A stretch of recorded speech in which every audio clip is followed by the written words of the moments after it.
So I am just leaving my massage appointment and just kind of had the aha of like, this is literally what the manifested reality looks like. And there's snow. You can see in the background. We just had a big blizzard here in Wisconsin. And it's not what I necessarily thought it was like or what it was going to look like years ago. 10 years ago, a little over 10 years ago, when my husband and I moved from Wisconsin here, the cold winter weather, and moved to the Caribbean, I thought it was all about the place I was living in. It was, I thought, the freedom that I wanted was about where I was living, and travel is a huge part of my life, and it's a huge part of what drives me, and, something that I truly value, because it brings me, it's not just about, vacation, but it's about the experiences and the immersions and stuff that I have when I'm in those spots, which is why I love to run retreats, which P.S.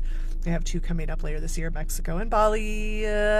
More details to come, but if you want to be on the wait list, let me know. I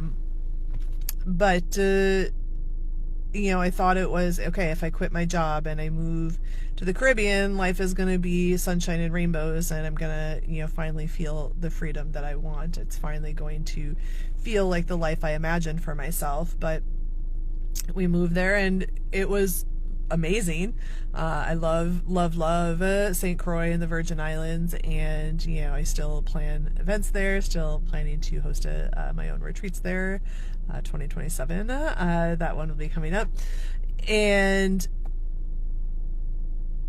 But I realized that it was much more than the place that I was. It wasn't, because the thing is we moved to the Virgin Islands. We actually moved there full-time twice, and then we lived there part-time for a while as well. And after we left the first time, and then I just felt this undeniable pull, I needed to go back. I realize now it wasn't about the place, it was the feeling that it gave me when I was there. I actually felt like me. I felt like I could relax, not from the perspective of I'm on vacation kind of relax, but I could actually I actually felt free to express myself, to be me. And I actually remember a friend of ours who lived on island. She has a business actually that's called Misfit Island Munchies. But the first time she told me, those of us that have been here a while, we refer to it as Misfit Island, kind of like the island of misfit toys. Set in Rudolph the Red-Nosed Reindeer. I don't know, one of those Christmas cartoons.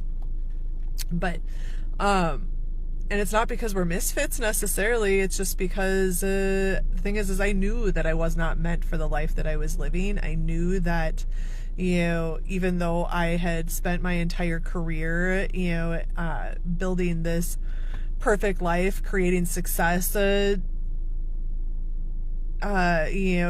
creating the life that I thought I wanted on paper, the corner office, the important title, the executive team, the assistants, all of it, the travel for work. It was just, I thought it was what I wanted, and then I got there and recognized it wasn't necessarily what I wanted. And so when I went to the Virgin Islands, I thought, okay, hey, this is it. I have arrived. This is what I've been craving. But it wasn't. And, after our first year and a half-ish or so there, we came back to Wisconsin because honestly we started to get scared about certain financial things, about health stuff.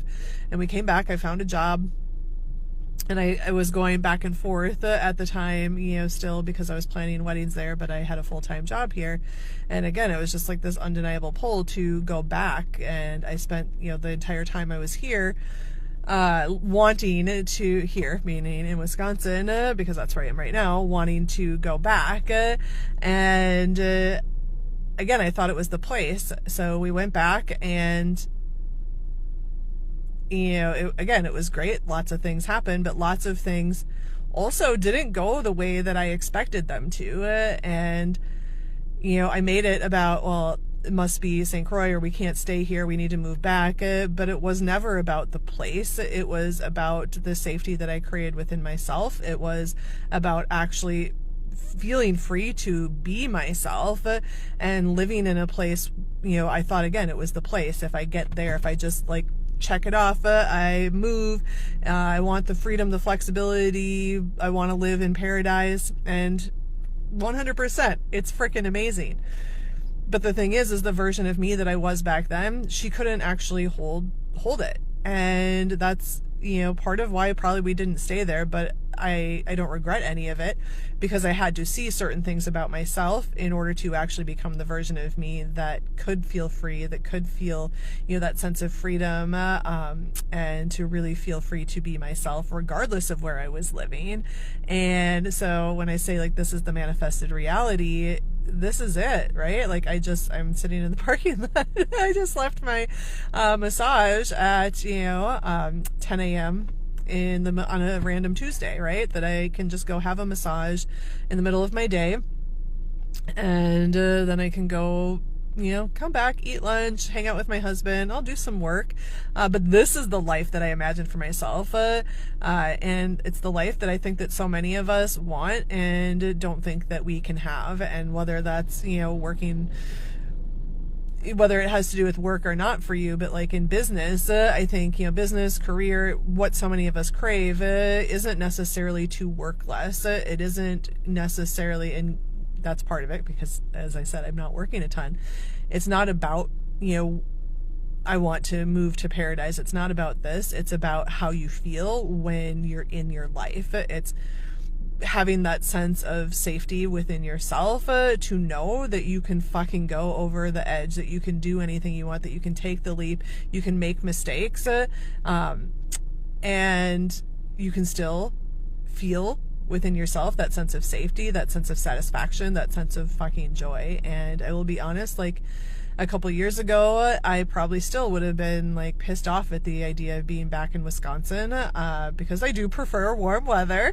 But at the same time, I literally have the flexibility, the freedom to go spend, an hour in the middle of my day getting a massage, or to go have lunch with my girlfriends, to do the things that I actually wanted to do. But if 10 years ago, when I decided to take that leap and move to the Virgin Islands, if I would have listened to all of the things that other people said, all of the projected fears, all of their opinions, all of, the criticisms, the judgments, the things that other people thought about the things that I was doing, and how irresponsible it was, or scary, and how I should save up more money, how I should prepare for more time, how I should do this, how I should do that.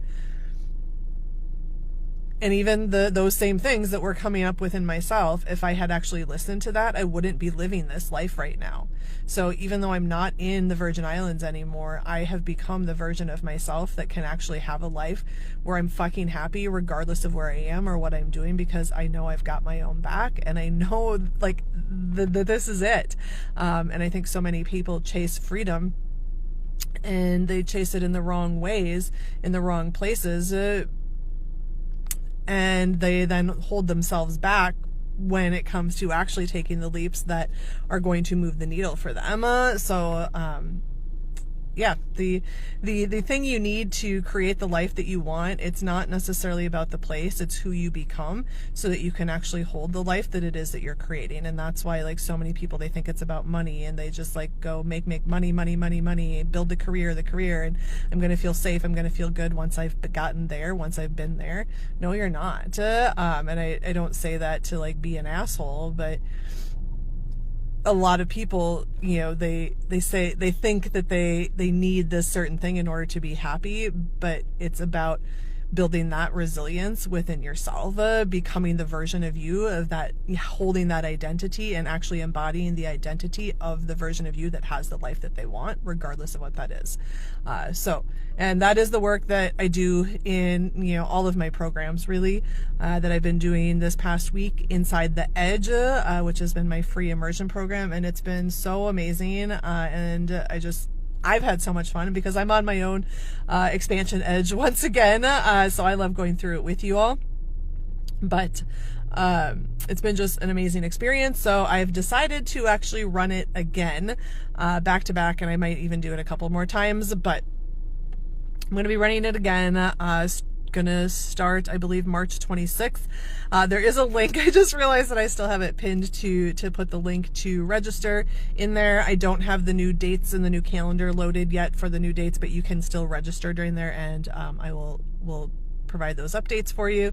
If you get this after, what is it, Tuesday? Oh, it's St. Patrick's Day. Happy St. Patrick's Day.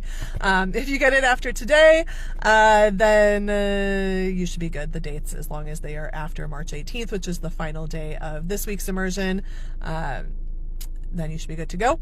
And if you want to jump in and grab the replays from this week's as well, you can also do that right now and get into the Telegram group and get access to those replays, because those have also been really powerful. And we do have one more session left on the 18th, so tomorrow at 11 a.m. Eastern time. So definitely looking forward to anyone who jumps in there, but to sharing that with you and to helping you become the version of you who can fucking go to the edge of the fear, the edge of the things that are holding you back from actually living the life that you truly fucking want, and being the version of you that can actually hold it and to take that leap.